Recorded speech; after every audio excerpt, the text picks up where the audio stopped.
Ngikubingelele mbukeli ngiphinde ngamukela kwisibhanzo sekuthe indaba ifika ngaso-ke isikhathi odume ngey'nkulumo-ke laphana-ke ezakhaya ukubona-ke uTikTok laphana-ke yena-ke uNkomonde-ke ukhala-ke ngalaba-ke abahambe bayobhiyoza laphana-ke kuyona-ke i-Durban July kodwa-ke bengakaze beye laphana-ke kuyona-ke imashi belele-ke lona-ke izwe ngokuthi-ke kukhishwe-ke abangakho laphana-ke abalapha-ke eSouth Africa ngokungeyona-ke imvume ngokungekho-ke emthethweni mbukeli-ke ngabe kuthini-ke ukuphawula njengoba-ke uNkomonde eseveze ukuthi ngempela-ke akagculisekile noma-ke akeneme neze ngabantu-ke ababeye laphana-ke kuyona-ke laphana-ke i-Durban July-ke beyophuza beyojabula ngayo-ke i-weekend kodwa-ke bengaze-ke bebonakala laphana-ke kuyona-ke imashi mbukeli-ke awuye laphana-ke ezezuke comment section sizwe olwakho uvo mbukeli-ke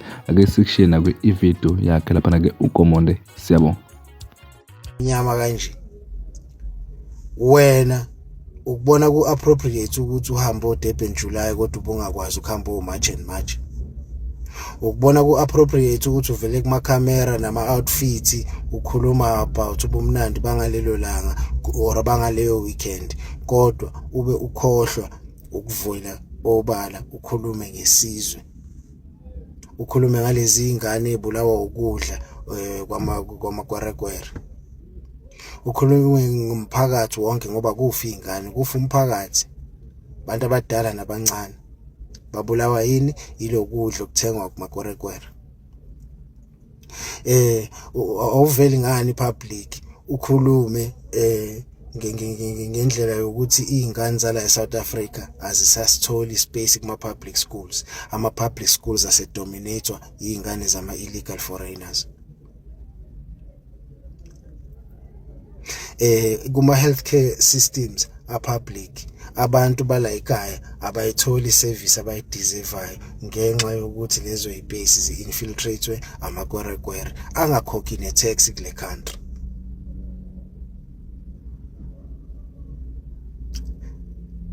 Every Sunday sibukela isizokuthola ePresident uXolani Khumalo. Siyawabona ama-foreign nationals ububi nobuhlungu ababletha kulelizwe. Mangathiwa ngwi-Durban July as umuntu nje okhanda i-content njengoba ngikhanda i-content kuwumuntu nje ozobebuza abantu imibuzo bengabe imibuzo enjalo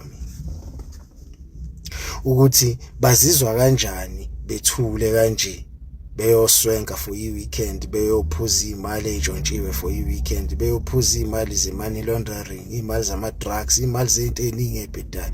You understand? Siyofakelwa nje i-pressure ngemali engcolile. Bekuyongijabulisa ukuthi ngiwabuze lama-celeb ukuthi kwimphakathi kanye nemindeni eniphuma kuyona abekho nabantu aba-affectwa yilezi zinto. Sesaze sapha izingane zakwethu ezingene kuma-drugs igama lokuthi amaphara. Si-comfortable ngokuthi sabaqamba igama ekuthiwa amaphara. But hey bafethu, akekho umuntu o-worried ngokuthi labantu abacreate lamaphara bona baphila impiloni. And labo bantu bahlala endaweni etop, bahlala ko Camps Bay, bahlala ko Northcliffe, bahlala ko Sandton, bahlala ko eBra, bahlala kuzo zonke indawo ongayicabanga, ko La Lusha, ko kuphi endaweni eziphezulu. And labo bantu yibo labesithi abahambe kulelizwe. Labantu laba abanibhuka ngeimali emaclubini, imali zama-drugs, imali zama-sex trafficking, human trafficking. Yizo lezi imali enigaqele njengoba ningafuni ukuphumela obala ama-celebrity.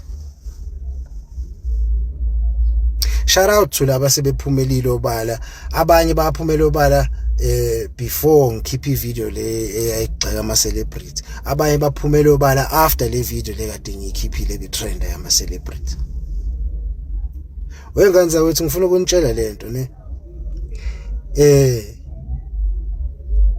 whether siyathanda noma sithandi, in the near future i-regime abantu abayolida lelizwe akubona labantu abajwayele ukulida izwe. And njengoba nidayisa ngama-messes ngoba nincike ekuthenini nina nibheke imali, nibheke ama-sponsor, nibheke ama-gig at the expense of i-nation. I-nation iyafa ndoda, baziningi iy'nkabi ezamakwerekwere ey'bulala abantu kulelizwe zingatraceki. Njengoba ubheka icelo esidakelwa nje ethi iy'nkabi ekhona ezaKwaZulu Natal esisanganele. Maningi ama-foreigners akhomitha ama-acts agruesome ndoda kwi-society yala ekhaya eSouth Africa, and they get away with everything abayenzayo. And ba abangani beni